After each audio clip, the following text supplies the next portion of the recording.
Students, welcome to the Gyan बिंदु academy. Topic start करने से पहले I request you to subscribe the Gyan Bindu YouTube channel. तो यहाँ पर आज जो हम टॉपिक कवर कर रहे हैं वो आपका एसओएस रिस्पॉन्स है under the DNA repair system. ये एसओएस रिस्पॉन्स की जो हम बात करते हैं इकोलाई सेल्स पर एक इमरजेंसी रिस्पॉन्स है। ये तब एक्टिवेट होगा जब कोई हैवी या कोई सीवियर डीएनए डैमेज है और इमरजेंसी की सिचुएशन पर डू और डाई वाली कंडीशन है, तो वहां पर हम इस रिस्पॉन्स की बात करेंगे।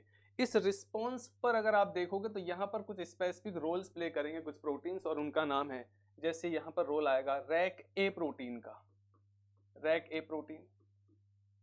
दूसरा यहाँ पर आएगा आपका लैक्स ए रिप्रेसर, लैक्स ए रिप्रेसर। तो ये प्रोटीन्स और ये जो रिप्रेसर है कैसे काम कर रहे हैं। अगर मैं पहले बात करूं इस लैक्स ए रिप्रेसर की, तो जनरल कंडीशन पे हो क्या रहा है, जो एसओएस रिस्पॉन्स के जो जीन्स हैं, jeans of the SOS response, वहां पर ये कंडीशन ये है कि ये आपका जीन्स है, ये कोई जीन, और इस जीन का जो अपना प्रमोटर जो ऑपरेटर होगा, यहां पर आपका इन जीन्स पर यहां पर एक एसओएस बॉक्स है, एसओएस बॉक्स, ठीक है। इस एसओएस बॉक्स को अगर आप देखोगे तो ये 20 बेस पेयर का एक सीक्वेंस है, और इस सीक्वेंस के साथ आके कौन बाइंड कर रहा है, बाइंड कर रहा है आपका लैक्स ए रिप्रेसर, लैक्स ए रिप्रेसर। तो एक बात ध्यान रखेंगे, जब ये लैक्स ए रिप्रेसर की बाइंडिंग इस एसओएस बॉक्स पर होगी तो पर्टिकुलर जीन्स का एक्सप्रेशन नहीं होगा, ट्रांसक्रिप्शन ऑफ होगा, नो एक्सप्रेशन, नो एक्सप्रेशन। तो एक बार ध्यान से सुनना, लैक्स ए रिप्रेसर जनरली एसओएस रिस्पॉन्स के जो जीन्स हैं उनके पास एक एसओएस बॉक्स है 20 बेस पेयर सीक्वेंस, वहां पर आके लैक्स ए की बाइंडिंग हो रही है, और लैक्स ए रिप्रेसर की बाइंडिंग जीन्स के एक्सप्रेशन को क्या कर रहा है, रोक रहा है। ये नॉर्मल कंडीशन में। लेकिन अगर कोई हैवी डैमेज हुआ, कोई डीएनए डैमेज है, डीएनए डैमेज, तो हम बोल रहे हैं ये कोई इमरजेंसी की सिचुएशन है, कोई सीवियर डीएनए डैमेज है, उस कंडीशन पर आपको ये एसओएस रिस्पॉन्स के जो जीन्स हैं इनको एक्टिवेट करना होगा। तो ये जो डीएनए डैमेज है ये सिग्नल देगा कि रैक ए प्रोटीन का एक्टिवेशन हो, यहां से सिग्नल आएगा, ये एक सिग्नल की तरह काम करेगा, और इस सिग्नल की वजह से जो रैक ए प्रोटीन्स हैं उनकी कंसंट्रेशन मेंटेन रहेगी। That means rack A proteins के जो जीन्स हैं वो एक्सप्रेस होना स्टार्ट हो जाएंगे। तो रैक ए प्रोटीन एक्सप्रेशन, रैक ए प्रोटीन एक्सप्रेशन, ये आपको यहां देखने को मिलेगा। अब आप देखो, आपके पास सिस्टम पर रैक ए प्रोटीन है, और जो लैक्स ए रिप्रेसर है वो ऑलरेडी जीन्स के एक्सप्रेशन को उसने इनहिबिट किया हुआ है। अब जब रैक ए प्रोटीन एक्टिवेटेड है तो वो क्या काम करेगा और कैसे ये रिस्पॉन्स आपका आगे बढ़ेगा, ये अब हमको देखना है। तो अब आप देखो यहां पर कंडीशन क्या होगी, कंडीशन देखो। अब ये रैक ए प्रोटीन एक्टिवेट है, रैक ए प्रोटीन, इसने क्या कर दिया, इसने लैक्स ए जो आपका रिप्रेसर है उसके पास एक ऑटो कैटालिटिक एक्टिविटी होती है, लेकिन वो आपका पहले से एक्टिवेटेड नहीं है। तो रैक ए प्रोटीन की वजह से जो लैक्स ए रिप्रेसर है उसका ऑटो कैटालिटिक प्रोटियोलिटिक डिग्रेडेशन होगा। दैट मीन्स इसकी वजह से क्या होगा, auto catalytic proteolysis, proteolysis of lakhs A repressor, lakhs A repressor. और जैसा कि अभी हम जानते हैं कि ऑलरेडी लैक्स ए रिप्रेसर नॉर्मल कंडीशन पर किसको इनहिबिट करके रख रहा है, वो आपका एसओएस जीन्स जो हैं, एसओएस रिस्पॉन्स के जो जीन्स हैं उनको एक्टिवेट नहीं होने दे रहा है, उनका एक्सप्रेशन रोक रहा है। तो अब आप देखो रैक ए की प्रेजेंस में auto catalytic proteolysis of the lakhs A repressor होगा, और ये जो लैक्स ए रिप्रेसर वो आपका क्या हो जाएगा, ब्रेक हो जाएगा, डिग्रेडेशन होगा उसका, और अब वो जो नॉर्मल काम कर रहा था वो काम नहीं करेगा। इसकी वजह से क्या होगा, कंडीशन कुछ ऐसी थी कि यहां पर ये आपका एसओएस बॉक्स है, इस एसओएस बॉक्स में कौन आके बाइंड किया हुआ था, ये आपका लेक्स ए ने बाइंड किया हुआ था, लेक्स ए, और ये जीन आपका ऑफ था। ऐसी ही तो कंडीशन हमने बात की थी। लेकिन अब आप बात करोगे तो होगा क्या, क्योंकि अब ये ऑटो कैटालिटिक प्रोटियोलिसिस हो चुकी है, तो जो लेक्स ए है वो यहाँ से अब आपका रिमूव होगा और फाइनली जो जीन्स है वो आपका एक्सप्रेस होना स्टार्ट हो जाएंगे। अब ये जो जीन है, क्योंकि अब आपका यहाँ से लेक्स ए हटेगा और ये जो जीन है ये आपका एक्सप्रेशनिस्ट का प्रमोट होगा, एक्सप्रेशन इसका क्या हो गया, प्रमोट हो गया। दैट मीन्स इस पर्टिकुलर रिपेयर सिस्टम के लिए जो एंजाइम चाहिए वो जो एंजाइम्स बनने स्टार्ट हो जाएंगे, क्योंकि अब आपके पास कोई लेक्स ए रिप्रेसर की फंक्शनल फॉर्म नहीं है। आई होप कि इतना क्लियर हो रहा होगा। अब हमको ये देखना है कि आखिर ये जीन्स जो हैं ये कौन कौन से जीन्स यहाँ पर एक्सप्रेस हो रहे हैं जो इस रिपेयर को आपका क्या करेंगे, फुलफिल करेंगे। ये जीन्स एक्सप्रेस होंगे तो इनमें एक जीन है आपका UVRB का जीन। UVRB हम लोग जानते हैं कि जब हम न्यूक्लियोटाइड ऑक्सीजन रिपेयर पढ़ते हैं तो वहां UVRB का रोल आता है। तो UVRB आपको पता है न्यूक्लियोटाइड ऑक्सीजन रिपेयर का पार्ट है और वो आपका क्या होता है, एक एरर फ्री आपका DNA रिपेयर को लीड करता है। तो कुछ जीन्स वो एक्सप्रेस करने वाले हैं, ऐसे ही कुछ आपका जो ट्रांसलेशनल DNA सिंथेसिस वाले जो जीन्स हैं वो आपके एक्टिवेट होने वाले हैं। तो हुआ क्या, इसने क्या किया, सबसे पहले आप ये देखो अब क्या होगा कंडीशन।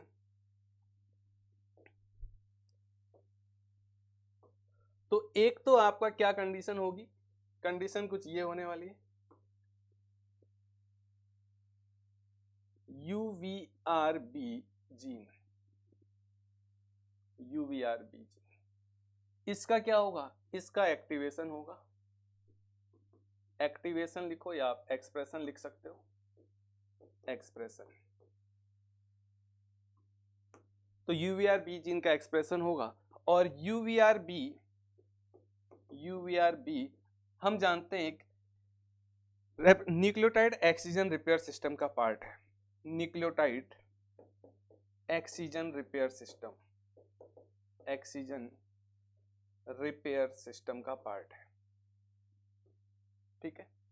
दैट मीन्स ये error free replication, error free DNA repair को लीड करेगा, एरर फ्री DNA रिपेयर।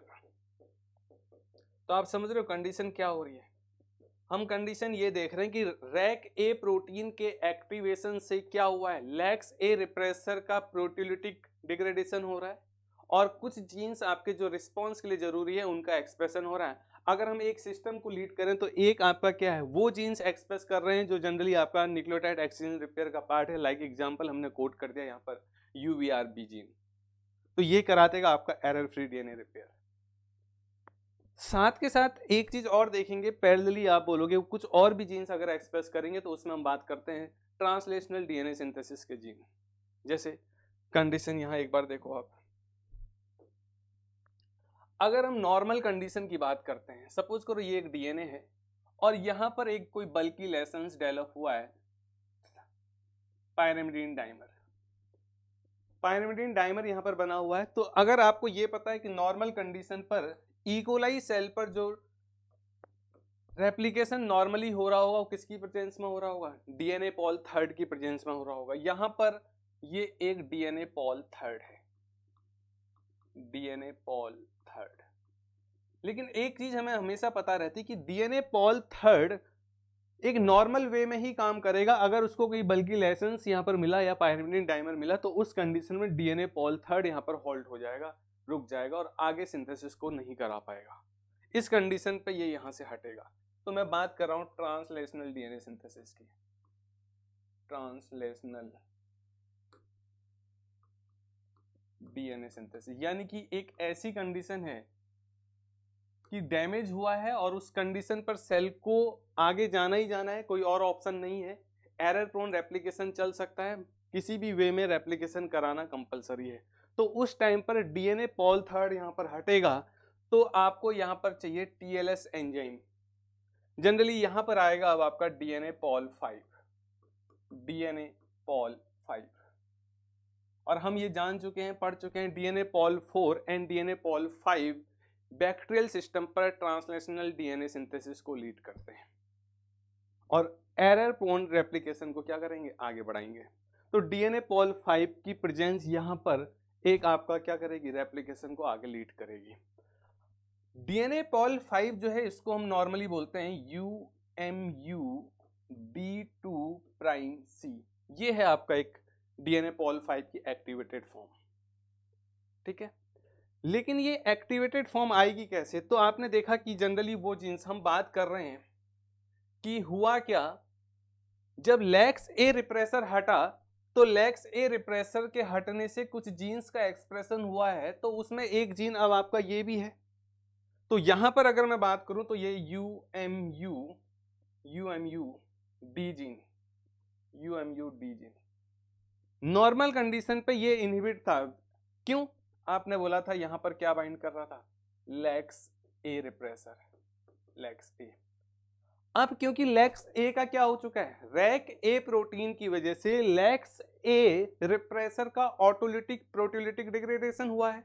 तो जब ये लेक्स ए यहां से हटा तो हुआ क्या, लेक्स ए के हटने से इस UMUD जीन का क्या होगा, एक्सप्रेशन हो जाएगा। तो आप बोलोगे UMUD जीन एक्सप्रेशन, ये एक्सप्रेशन हो चुका है।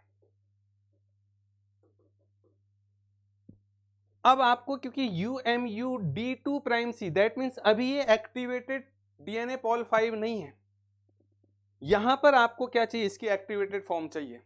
तो यहां पर अब आपका रोल प्ले करेगा कौन, रोल प्ले करेगा रैक ए।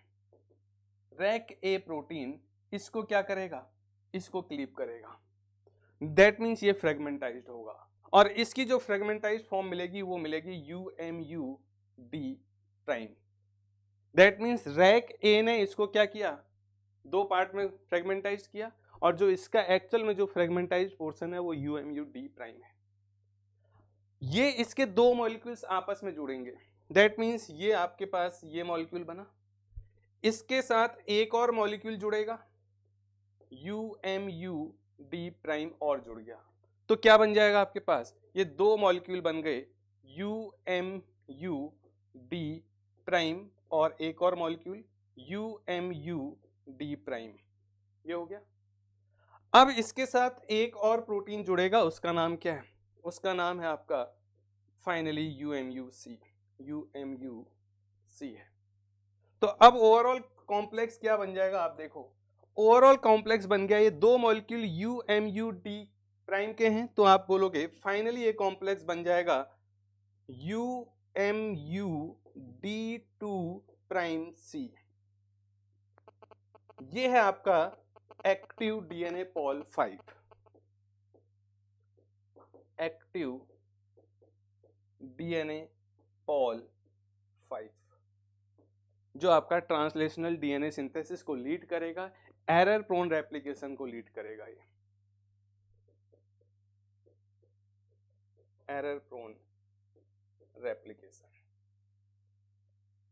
इसके पास क्या होगा, क्योंकि इसके पास प्रूफ रीडिंग एक्टिविटी नहीं होती है, तो अगर प्रूफ रीडिंग एक्टिविटी नहीं है तो एरर आने के चांस ज़्यादा हैं। लेकिन बैक्टीरियल सेल के पास कंडीशन ये है कि उसको रेप्लिकेशन कराना ही कराना है, कोई और चांस नहीं है, तो उस समय आपको रेप्लिकेशन कराने की ज़रूरत है। तो वहाँ पर ये आपका क्या होगा, क्योंकि नॉर्मल केस में तो डीएनए पॉल 3 आगे करा नहीं पाएगा रेप्लिकेशन, तो उस टाइम पर ये डीएनए पॉल 5 आपका रेप्लिकेशन कराएगा, क्योंकि प्रूफ रीडिंग एक्टिविटी नहीं है तो एरर प्रोन रेप्लिकेशन को लीड कर सकता है।